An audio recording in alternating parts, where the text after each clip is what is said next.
What could be better than taking courses in high school that can get you credit in college? That's exactly what happens when you take an advanced placement class. High school students in Prince George's County now have a minimum of 8 advanced placement course opportunities and oftentimes more at whatever high school they attend. The highly rigorous classes not only offer the promise of college credit if a score of 3 or higher is achieved, but the experience is an invaluable academic transition to college life itself. With the school system now paying for all AP exam fees, formerly a burden on each student, the lure of AP's college-level courses is almost irresistible. To better prepare students to succeed on the AP exams and thus increase their likelihood of earning college credit, listen to the following test experts.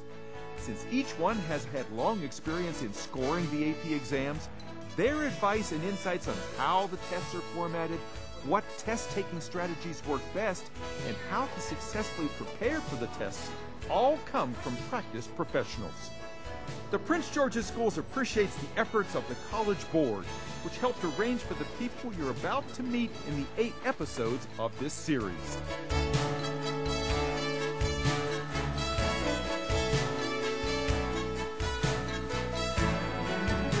Greetings, AP Psychology students. My name is Mr. Larry Stombaugh. I'm here to talk to you today about some tips and some ideas to help you to prepare for the AP Psychology exam. Just a little bit of background about myself. I've been teaching AP Psychology for 14 years. I started the program at our school in 1994, and after several years of teaching, I've been an AP grader. I've done that 7 times. And I'm a consultant for the College Board, which basically means I do workshops and institutes for students and teachers. And that's actually how I was invited to come up to Prince George County today to do this tape. College Board contacted me and gave me the opportunity to come and do this for you. And I'm really excited about the chance to do this today. Essentially, I'm going to take you through a 4-step outline. We're going to talk about some basic structural things about the AP exam, the 2 main sections of the test. Then I'm going to walk you through some ideas and tips for doing the free response section, which is 2 essays. And then we'll talk about some tips for doing the multiple choice section successfully. And then at the end of this, I'm going to have some general tips on some things you can do towards the end to prepare and get yourself ready the last week or so as you get ready to hopefully make a good score in the exam. We want to see you, of course, pass this. So let me start with some general background information, some things about the structure of the exam, and some information that might give you some ideas on how to get started. In terms of the structure of the test, you may already know this, but there are 2 sections on the exam. The free response section has 2 essay questions. Now, we call them essays, but a better term for this for the AP Psych exam is probably to call them free response questions, because that's what you're doing. You're not writing a typical English-style essay, as I'll tell you in just a minute. But you have 50 minutes to complete this part of the exam. That's 50 total minutes for both prompts, meaning that you can spend, for example, 30 minutes on one, 20 minutes on the other question, but there is no prompting to tell you to move on. You have to budget your time accordingly.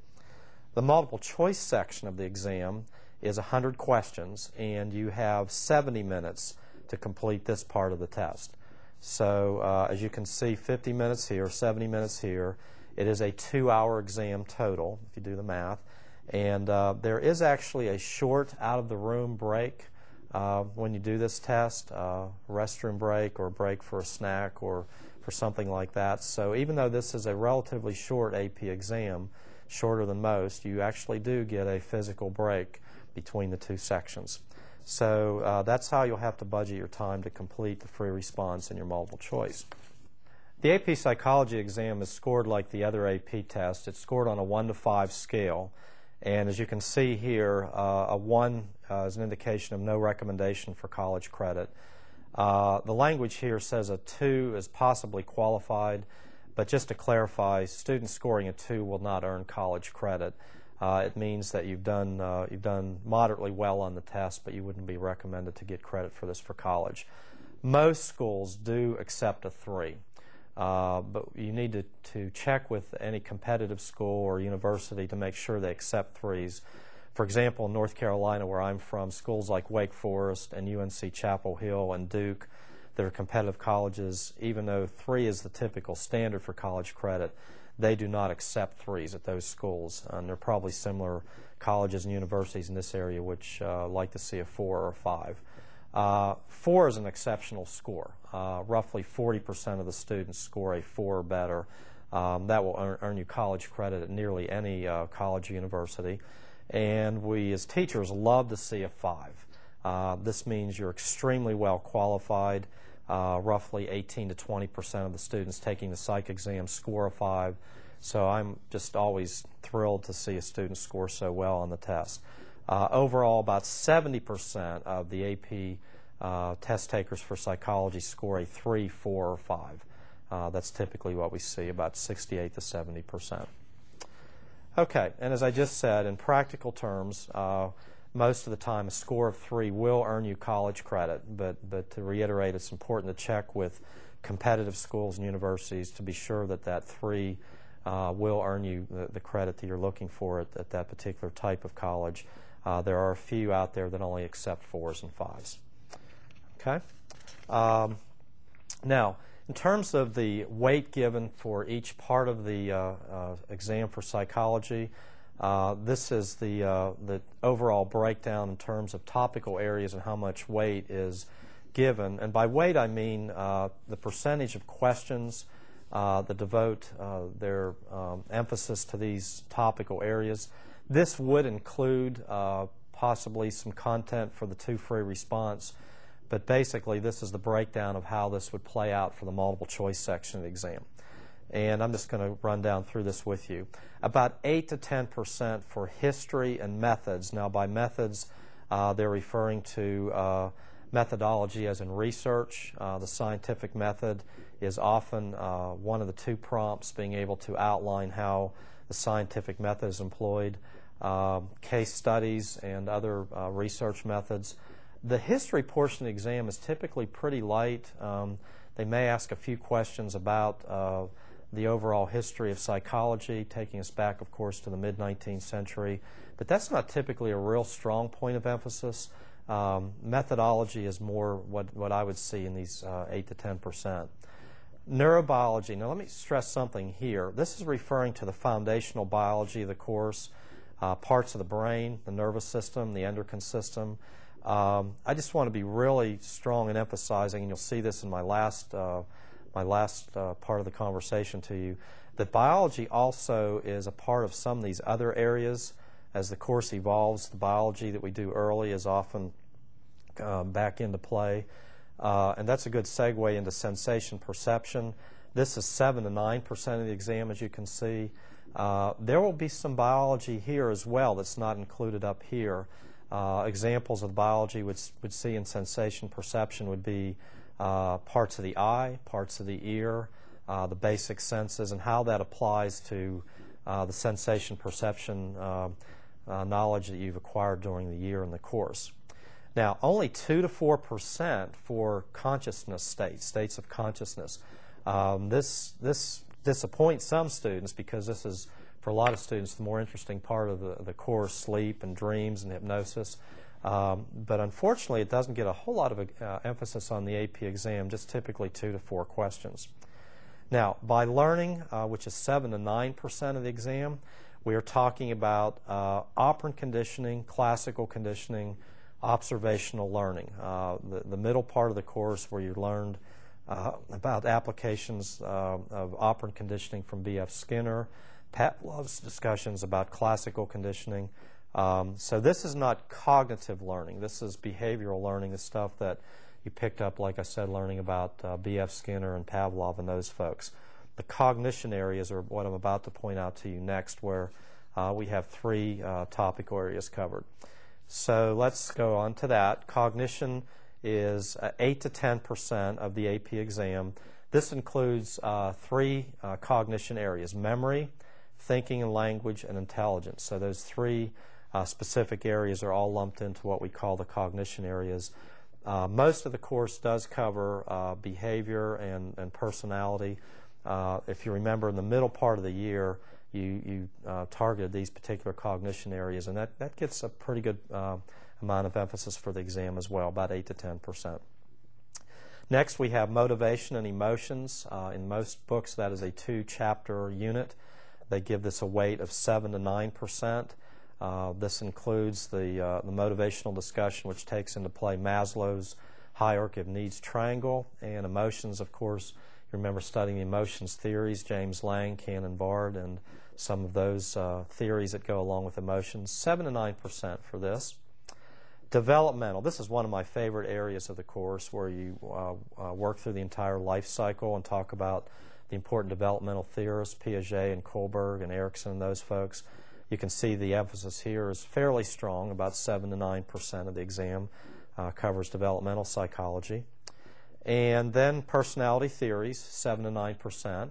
This includes, of course, Freud and some of the other major perspectives, humanism, the sociocognitive approach, the trait perspective. The last few exams have not put a lot of emphasis on Freud. Early exams did. They're getting away from that. The stronger emphasis now is on cognitive psychology, the sociocognitive approach. So be sure to review that well. Testing and evaluation, a fairly light area here, about 5 to 7%.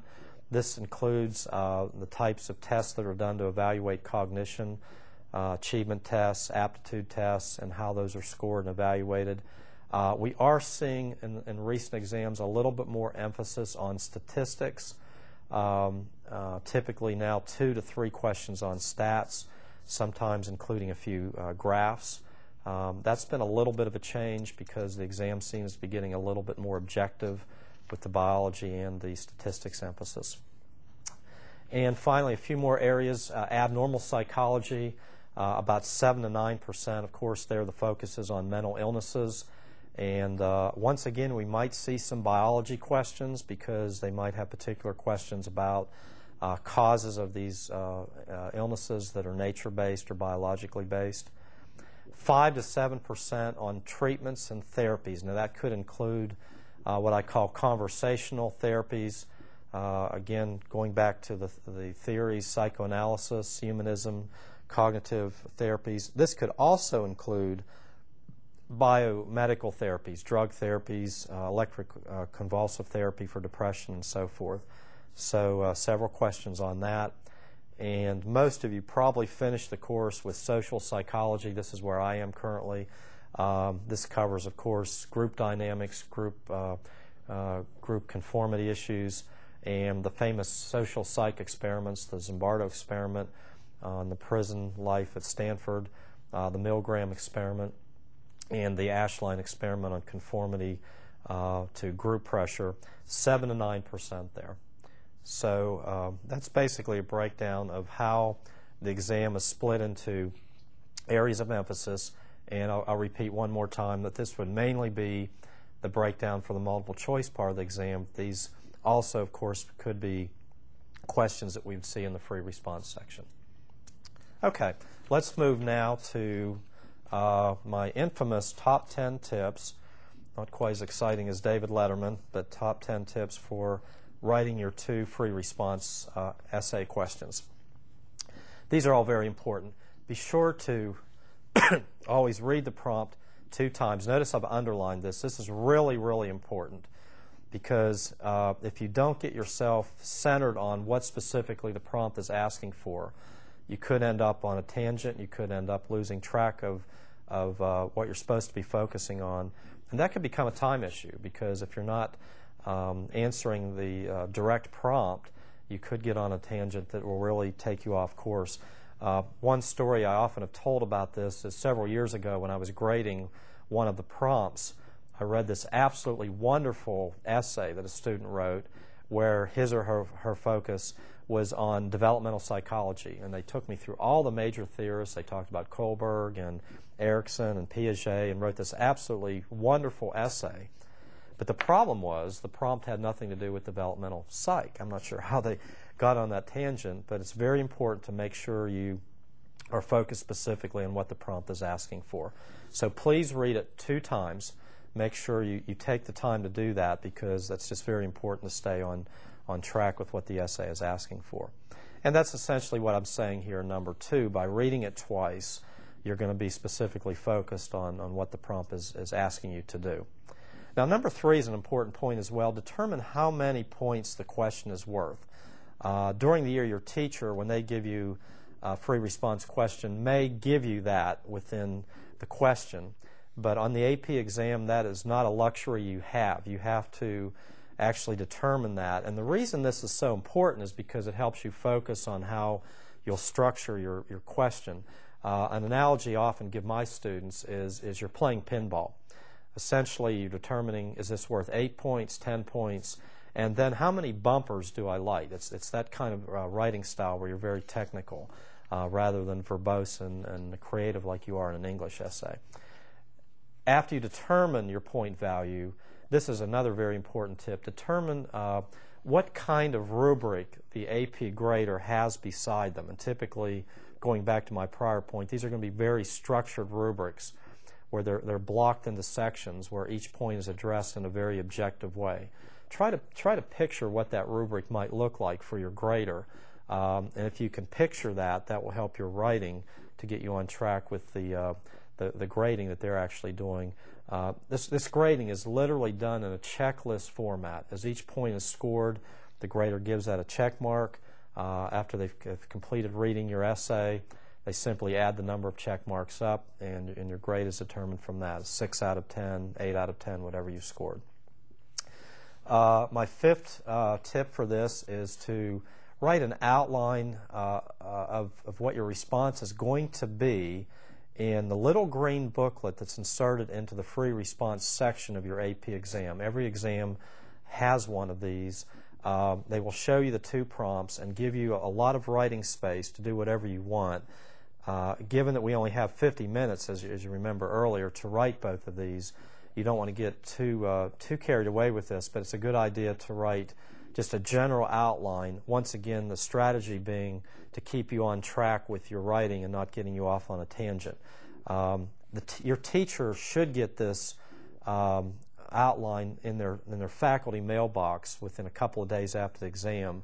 And as a teacher myself, I can just tell you that I love seeing these. It tells me my students have done what I've recommended here, taken a few minutes to write a structured outline before they dive in and write the essay. So make sure you do this before you actually do the writing, because it'll just help you focus on specifically where you want to go and what direction you want to head into writing your 2 free responses. Tip number 6 mentions something that I talked about earlier. This is a completely different writing style than you write in for your English essays. It is literally playing pinball, just to reiterate that analogy. You're lighting bumpers, you're addressing each particular objective point. You do not need an introduction. You do not need a summary or conclusion. That is not going to score you a point. Keeping in mind we only have 50 minutes to write these, you want your style to be pretty technical. Now, for those of you who have taken AP Lit or AP English, you're saying, well, I'm used to writing in that style. That's what I've been taught to do for years, and it's been reemphasized this year in that type of class. What I tell my students is this: turn off that switch. Turn off the English or the Lang switch. You're sophisticated students now. You've taken AP courses. You're going to have to turn on the psychology switch. Don't ignore what those teachers have told you. That was important for their class, but make sure that you rewire your thinking and get back into a technical mode of writing here rather than the creative style. I think it's a good idea to underline each key term that you're addressing as you write your prompt. This does 2 things.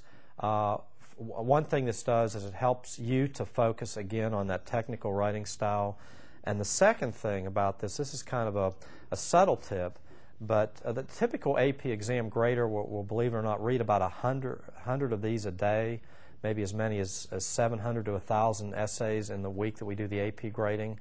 And you can imagine there's some fatigue that kicks in for those graders. So if you have a very, very structured essay and you've also taken just a second to underline key terms, that helps that grader focus in on what you're writing and just keeps them focused as well. It's a pretty tiring process, and any way that you can help them out is certainly very helpful. Don't obsess about the time, but make sure you keep in mind you have these 50 minutes. And again, what I said earlier, I'll reemphasize, that's a total of 50 minutes. You can budget that time accordingly.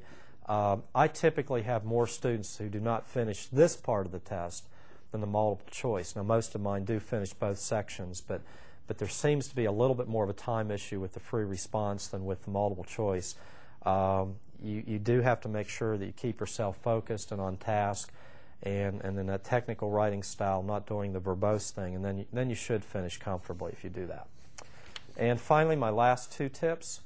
This one may seem a little peculiar to you, but you have a grader who is either a high school teacher or a college professor who has been trained very well to grade your exam. But that being said, assume that your grader is a dummy. And here's what I mean by that.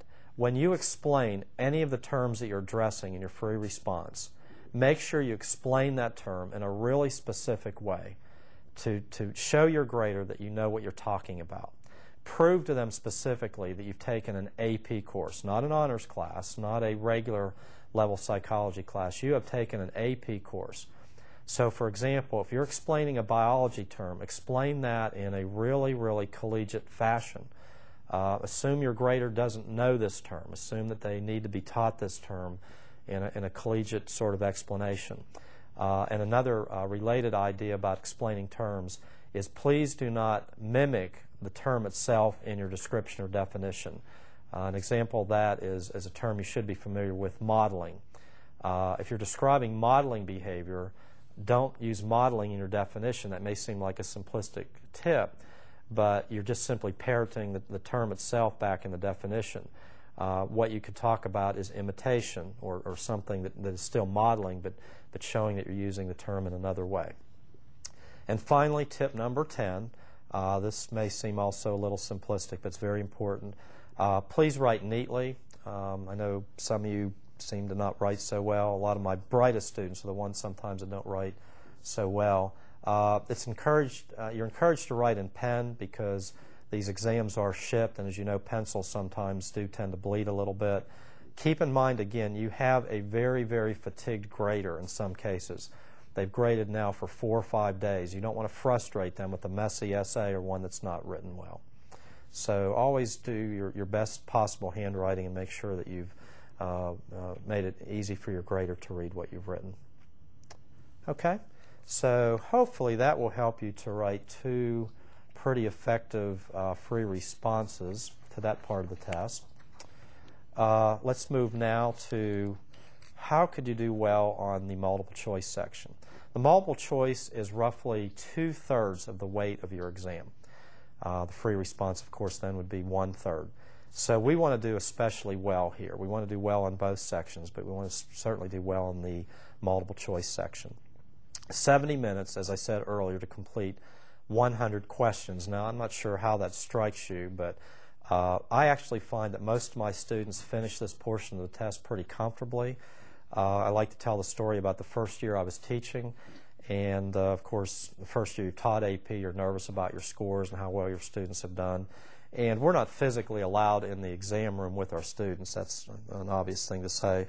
But we're allowed to pace the hall, and we're allowed to, kind of wander around and try to calm our nerves. And with roughly 10 minutes to go, I looked into one of the exam rooms, and about half my students had their head down on their desk. So my first thought was, oh my students have all caved in, they've collapsed, they've whatever. And so I asked them about that when they were done. I said, why did you have your head on your desk, some of you with 10 minutes or so left? And they said, we were done, we were finished. So, that's just what students do. So that helped me relax a little bit, knowing that they were able to finish on time, and that was the case with most of them, and that's been the case since. But do keep in mind that you're still on the clock, and you have the 70 minutes to finish this part of the exam, 100 questions. This is a big surprise to a lot of students. This is not typical scoring for what you're used to. And I'm not telling you this tip just to say slack up and not do well, but I'm trying to de-stress you a little bit here. Believe it or not, on this section of the test, typically scoring around 55 to 60 corresponds statistically to making a 3 on the exam. You're going to see a lot of very difficult questions. You're going to probably encounter a few things that your teacher has not covered simply because they can't cover everything. We try, but it's just not possible. So just develop a mindset where if you're doing reasonably well, if you feel like you're getting over half the questions correct, you have probably done a pretty good job.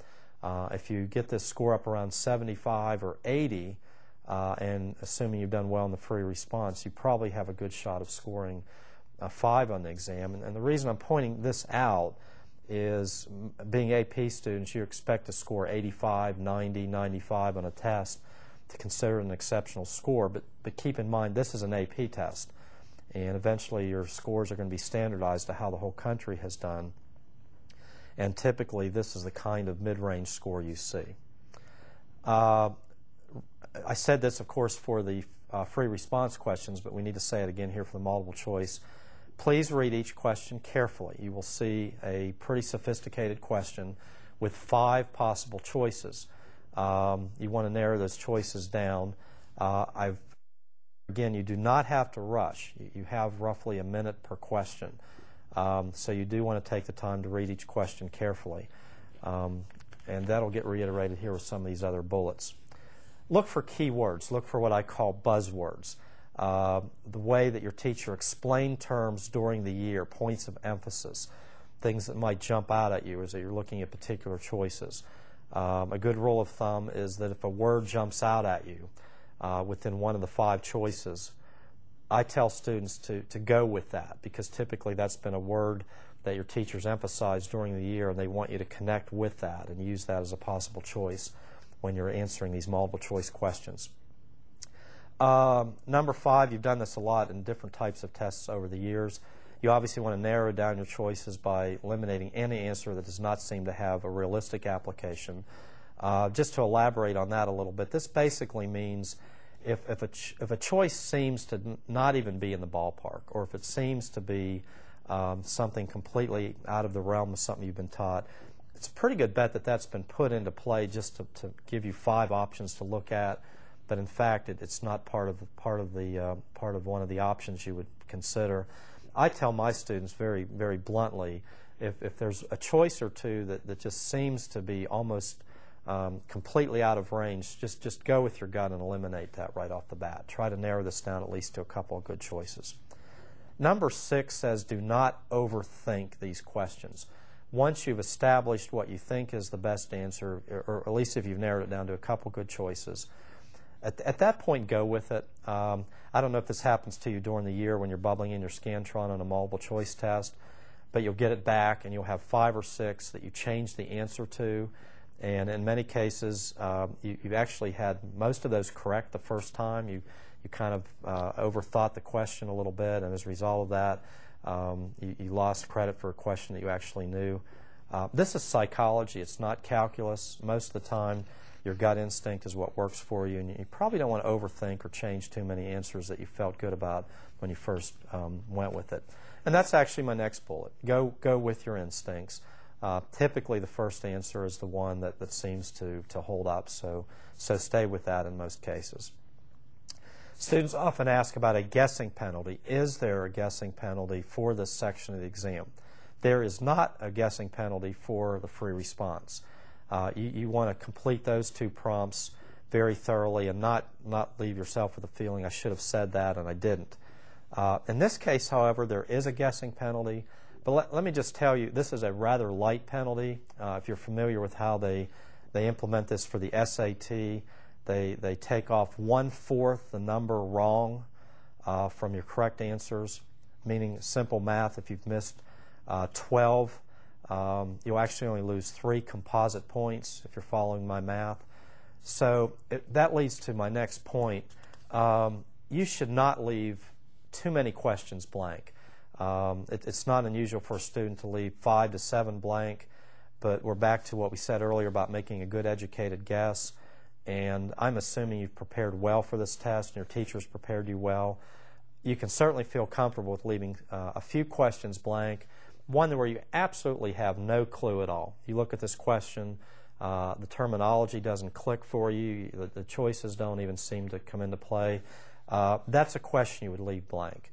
but I wouldn't want you coming out of the exam and your teacher asks you about how many questions you did really blank. You wouldn't want to tell him or her that you've left 20 blank, you've left 25 blank. You know the material well enough that I feel like you should be going for most of these and making a good guess at those. Finally, very important basic tip here to conclude our tips about the multiple choice section of the exam. You probably will finish on time and probably, as I said, finish actually ahead of time. Don't put your head down on the desk like my students did that first year. That's time where you could go back and double check answers. And just as important, make sure, this seems very simplistic, but make sure, even while you're taking the test, but especially when you're finished with the exam, that your Scantron does in fact line up with everything you did on the test. There's nothing more tragic, I'll use that word, than for a student who would have made a 4 or 5 to somehow have gotten offline answering the questions. You might be a little tired. This may be one of your last AP exams. Just make sure that everything has been answered in order and in the correct order. Sometimes, and this rarely happens, but when I see a student score that is very, very low for what I expected, I sometimes wonder if something like this may have happened. It may have been that they just had a bad day for that particular exam. But typically as a teacher you wonder if something logistical may have happened, and just would be a real shame to prepare so well and then lose out on something like that. Okay, I want to talk about now some general tips that when you're down to that last week or so, you've done most of your basic preparation, but you're asking yourself, what can I now do to just really pull my 2 up to a 3 or my 3 to a 4 and so forth? How can I really get myself prepared and confident down the home stretch as I'm reviewing at the end of this? I mentioned earlier in the structure of the exam that there is a surprising emphasis on biology. When I say surprising, students, and you of course encountered this during the year, are looking at this as strictly a psych exam, which of course it is. But psychology has had a strong shift in the last 15 or 20 years towards the neurobiology emphasis, because that's where the research has gone. Studies about the brain, studies about the nervous system, studies about brain chemicals and how they affect different behaviors and illnesses. So it shouldn't be a surprise to us that there's also now a heavy biology emphasis on the AP exam. My students sometimes get a little frustrated at the beginning of the year. In my case, it's the second chapter, the amount of biology that we cover, thinking that they are going to get a lot more psych, and of course they do eventually. But this is psychology. It's biology becoming psychology, and the exam reflects that. Even though my earlier breakdown showed 7 to 9% of the questions coming from neurobiology, that is not counting the fact that a lot of biology-based questions will also come up in abnormal sensation perception, motivation, and emotions. So if I had to pick any particular area down the home stretch where you're going to study really hard, it's going to be in this biology area, because that will be a point of emphasis on the exam, a stronger point of emphasis than most people expect to see. Secondly, this is just about a have to. You absolutely need to consider taking 1 or more, or ideally all 3 of the old AP exams that have been released. The AP Psychology exam has been released, or old exams have been released 3 times, 1994, 1999, and 2004. You can see a 5-year cycle there. Your teacher should have access to these exams. They're available for them. I typically give the 99 and the 04 exams, and I administer these in class, and then we score these, and students can see how well they are doing before they take the real thing. What I do is have my students take the 99 exam before we've done our formal review. After we've taken that, they see where they stand without any review. We do a series of review quizzes, and then just before the actual exam, we take the most recently released exam, the 04 exam, and of course, hopefully we're seeing some improvement from here to here. The 1994 exam is useful. There's been a pretty noticeable change in the style of questions from the 94 exam to the 2 most recent ones. So if time is an issue, I would encourage you to try to take the 99 exam, and particularly the 04 exam. something I can tell you is that the last few years, when I've given the 2004 exam shortly before the students have taken those recent tests, they've come out of that exam commenting how similar the structure and the types of questions were in the 04 exam. Some said it was very similar. So that's kind of a confidence lift and also a strategic lift for you to know that you've taken an exam that's very similar to the one that's actually being offered for you to take. In this case, of course, it would be the 2008 exam. My third general review tip is, and this is an obvious thing to say, but it's very important to do, after you've taken the exam and corrected them, go back and focus on where your weakness areas are. You may find that it's biology, you may find it's developmental psych, you may find it's social psych. What I tell my students, we're in this home stretch and we're starting to review towards the end, and again I'm stating the obvious, but I think it's just real important to do this. Don't restudy what you already know. There's so much information here to take in during this review stretch. Only focus on what you're still having trouble with. I'm stating the obvious there, but you don't want to try to relearn everything. Just take a highlighter back to only the questions you've missed, or if your teacher has given you review sheets to study from, just focus particularly on those areas, not on everything, or you'll find yourself overwhelmed and stressed out. Just areas of weakness on these old exams or anything else you've missed as you've done your review. Okay, a couple of other basic tips for reviewing. During the memory unit, you should have learned a term called the spacing effect. This is a term that says the best way to study or review or relearn information is to relearn it or study it gradually over a period of time. The other way we do this is sometimes we cram, and I'm sure there'll be some cramming going on, but we want you to sort of revisit this spacing effect concept. And as I'm already encouraging my students, even though currently we're about a month away from taking the AP Psych exam, I just told them yesterday, I said, please give me a minimum of a half hour a night the rest of the year. That's not a lot to ask. We're going to start doing review quizzes. We're going to start taking old AP exams. Let's begin to learn this over a gradual period of time. We don't want to bombard your brain with too much information too fast. Maybe look at 2 chapters a night.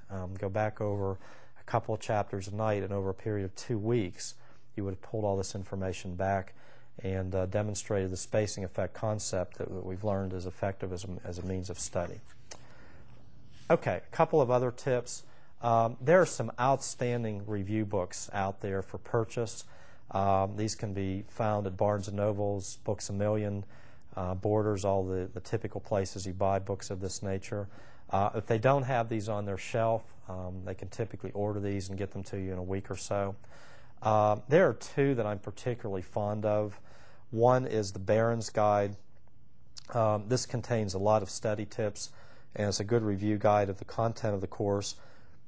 And there are 2 exams at the back of the Barron's Guide that are not officially released AP exams, but they have the look and the structure and the content similar to the exams that were released.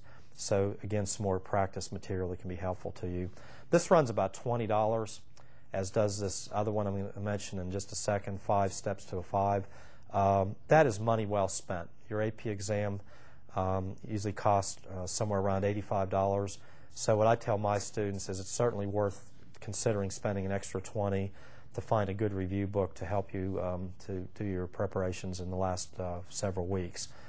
And a recently released book that's also outstanding for review is simply the title, and it even uses this numerical title, 5 Steps to a 5, meaning 5 basic guidelines to help you to study and prepare to get that top possible score of a 5 on your exam.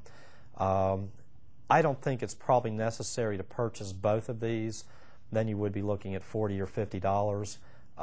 I don't have a particular pick between the 2. I think they're both outstanding, but I would strongly consider buying at least one of these and buy it as soon as you can so that you have this in your hands at least a few weeks or so before the exam. And something I tell my students, and this is my final tip, you have done all these things I've just suggested. You've done a massive amount of preparation. Your teacher has prepared you well. You've done several weeks probably of review. What is your attitude going into the exam itself? Well, hopefully your attitude is one of not being stressed, one of feeling confident. Just at this point, go in and knock it out. Take the exam with confidence. You should be confident. You should be prepared. We don't want you going into the exam stressed and experiencing stress, anxiety, and not scoring as well as you can. I think at this point you have a place where you're very prepared, you're very confident, and you should be able to exhibit and exude that confidence and do well on the exam.